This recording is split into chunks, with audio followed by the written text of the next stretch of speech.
नंदुरबार जिल्ह्याच्या राजकारणावर प्रभाव टाकणारा तालुका म्हणून शहादा तालुक्याकडे पाहिलं जातं।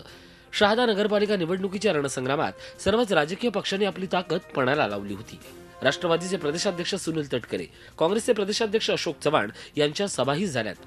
मात्र भाजपचा एकही मोठा नेता शहाद्यात आला नाही। दोंडाईच्या नगरपालिका निवडणुकीसाठी मुख्यमंत्र्यांसह भाजपच्या 4 मंत्र्यांच्या सभा झाल्यात। मात्र शहादा नगरपालिकेकडे पूर्णतः दुर्लक्ष केल्याचं दिसून येत होतं। मात्र खासदार डॉक्टर हिना गावित आणि आमदार विजयकुमार गावित यांनी निवडणुकीच्या पहिल्या दिवसापासून प्रचाराची धुरा सांभाळली आणि विजयश्री खेचून आणत जिल्ह्यावरील आपली पकड मजबूत केली असल्याचं राजकीय विश्लेषक सांगतायत। शहाद्यामध्ये नगरपालिका निवडणुकीमध्ये काँग्रेस आणि राष्ट्रवादीचे बडे नेते आले, मात्र भाजपचा एकही बडा नेता आला नाही। भाजपामध्ये नवा आणि जुना अशा 2 गटाचा वाद होता।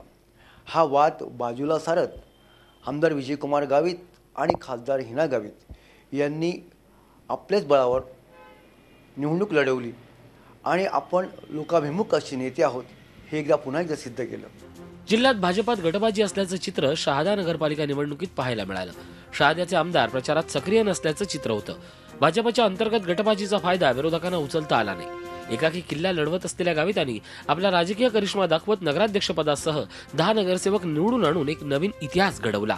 नंदुरबार जिल्ह्यात शहादा ह्या एकमेव नगरपालिकेच्या निवडणुकीमध्ये राज्यातील एकही भाजपचा बडा नेता प्रचारासाठी आलेले नव्हते, तरी देखील खासदार हिनाताई गावित आणि आमदार विजयकुमार गावित यांनी एकट्यांनी किल्ला लढवत शहाद्यामध्ये भाजपची सत्ता काबीज केली। शहादा म्हणजे काँग्रेस असं एक समीकरण होतं।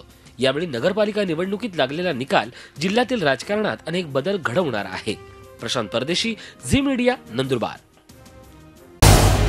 झी 24 तास रहा एक पाऊल पुढे।